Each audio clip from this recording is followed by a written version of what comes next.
કે જૂનાગઢમાં અવારનવાર વિવાદ ઇન્દ્ર ભારતી જે કરી રહ્યા છે ધાર્મિકમાં, એને ગિરનાર મંડળ સાધુ સમાજે કોઈ ગિરનાર મંડળના પ્રમુખ બનાવ્યા છે, હરિગીરીએ બનાવ્યા છે.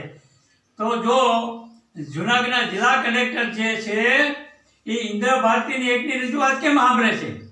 સાધુ સમાજ અને બ્રહ્મ સમાજની બંનેની અને હિન્દુ સેવા સમાજની રજૂઆત સાંભળવી જોઈએ. કેમ કે ગિરનારની પરિક્રમા જે છે પરંપરાથી હોઈ આવે છે, 1 તારીખથી શરૂ થાય છે. તો જિલ્લા કલેક્ટરે કીધું કે ઇન્દ્ર ભારતી બાપુ કહે એટલે આપણે 2 તારીખે ચાલુ કરવાની. 2 તારીખે જિલ્લા કલેક્ટર જો તમે ચાલુ કરશો તો તમે ઘર ભેગી ના થઈ જાઓ, એ પણ ધ્યાન રાખજો. અખિલ ભારત સાધુ સમાજની આ પરિક્રમા છે, હિન્દુ સેવા સમાજની છે, સનાતન ધર્મની છે. આ એક ઇન્દ્ર ભારતીની પરિક્રમા નથી. આ નોટ તમે કરી લેજો.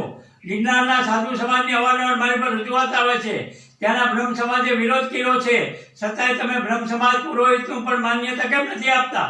હિન્દુ સેવા સમાજ ઉતારા મંડળ તમને રજૂઆત કરી તો એ તમે એમ કેમ કહો છો કે 2 તારીખે જ અમે ચાલુ કરશું? ના, 1 તારીખે જ ચાલુ થવી જોઈએ.